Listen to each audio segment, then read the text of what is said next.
Hi అండి, నేను మీ ప్రియాని. ఈరోజు రెసిపీ కాకరకాయ నిలువ పచ్చడి. కాకరకాయ చేసినంత మేలు ఏ కూరగాయ కూడా చేయదు. కాకరకాయలో చేదు ఎక్కువ ఉంటుంది, ఫైబర్ కూడా ఉంటుంది. చేదు అనేది మన బాడీకి చాలా అవసరం. మన పెద్దవాళ్ళు అనేవాళ్ళు కాకరకాయ అనేది కనీసం సంవత్సరానికి ఒక్కసారైనా తినాలి అని. అంటే ఇది ఎంత మేలు చేస్తుందో చూడండి. కాకరకాయ కూర తినాలి అంటే రోజు బోరు కొడుతుంది కదా, కానీ ఇలా పచ్చడి పట్టుకోండి.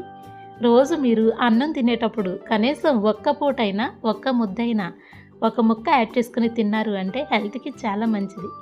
కాకరకాయ మీకు తెలుసా, బ్లడ్ని కూడా ఫిల్టర్ చేస్తుంది. రోగనిరోధక శక్తి కాకరకాయలో చాలా ఎక్కువ ఉంటుంది. మీరు కాకరకాయ పచ్చడి పట్టాలి అంటే చాలా వివరంగా ఈ షార్ట్ వీడియో కింద ఫుల్ వీడియో లింక్ ఉంది, వివరంగా ఉంది. ఒక్కసారి చెక్ చేయండి. ఇలా ఒక్కసారి పట్టారు అంటే మీకు 6 నెలల పైనే ఇది నిల్వ ఉంటుంది. మన వీడియో నచ్చితే తప్పకుండా లైక్ చేయండి. Thank you.